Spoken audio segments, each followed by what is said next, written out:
ওসমান হাদির মাথায় বিদ্ধ করতে চায়নি। এই জুলাই যোদ্ধাদেরকে মাথায় শুধু বিদ্ধ করতে চায়নি, এটি লাল সবুজ পতাকাকে বিদ্ধ করতে চেয়েছে।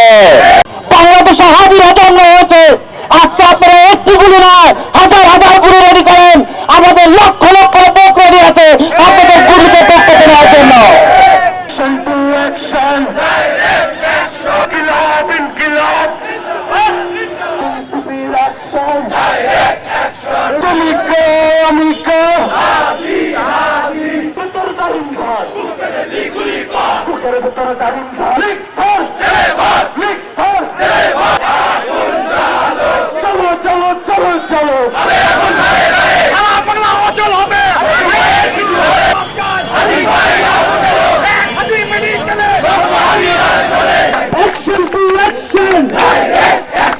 বাংলাদেশের সেই লাল সবুজ পতাকা, বাংলাদেশের মাটির গন্ধ যারা শিখতে পারে না, যারা হাজির নাম বলতে পারে না, যারা ইনকলাব মঞ্চের নাম বলতে পারে, তাদের এই দেশে রাজনীতি করার কোনো অধিকার নেই। আমরা বাধ্যবাধকতা বলতে চাই, গণ অধিকার পরিষদের সাধারণ সম্পাদক আমাদের জুলাই যোদ্ধা রাশেদ ভাই বলেছিল, একটি নীল নকশার কথা তাদেরকে স্মরণ করিয়ে দিয়েছিল যে ত্রয়োদশ জাতীয় সংসদ নির্বাচনে 50 জন প্রার্থীকে হত্যা করার নীল নকশা হচ্ছে, তাকে জানানো হয়েছিল। কিন্তু অতীব দুঃখের বিষয়, জানানোর 3 দিন পরেই আমাদের সেই জুলাই যোদ্ধা, আমাদের সেই হাদির মাথায় এই বুলেট বিদ্ধ করেছে। আমরা মনে করি এই বুলেট শুধু হাদির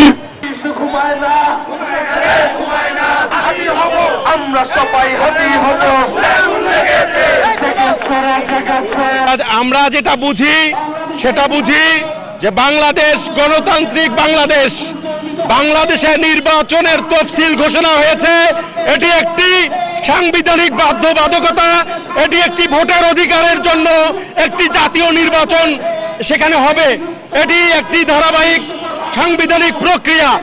সেখানে তফসিল ঘোষণার পরবর্তী সময়ে আমরা দেখেছি যে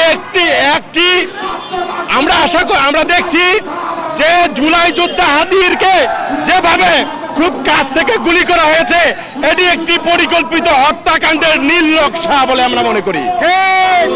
এই নীল নকশা যাতে পরবর্তীতে বাস্তবায়ন করে বাকি জুলাই যোদ্ধাদেরকে ভয় বা আতঙ্ক দেওয়া যাবে না।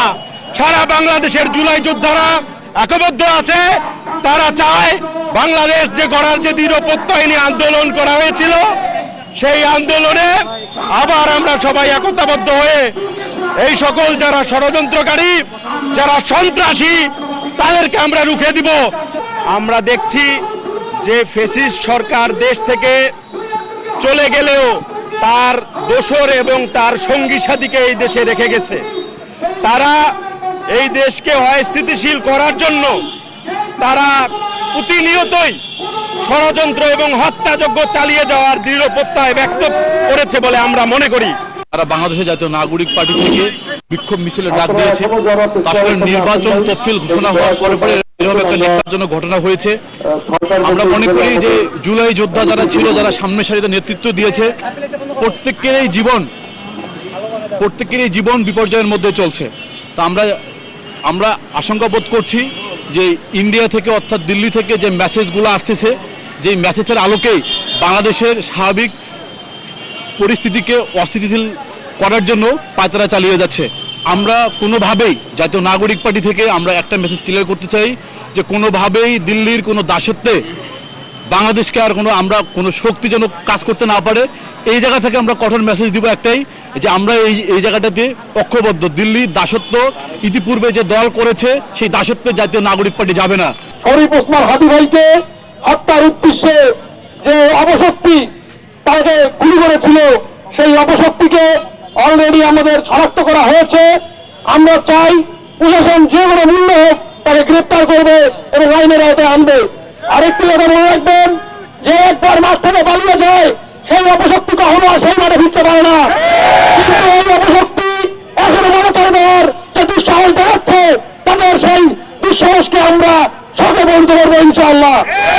আর যদি কোনোভাবে তারা এই মাঠে আসে তাহলে বুঝবেন আপনারা যেভাবে আমরা ছাত্র জনতা 5ই আগস্টে বিজয় লাভ করেছিলাম সেভাবে তাদেরকে যে পুরো আমাদেরকে আবারও বিজয়ী লাভ করতে হবে।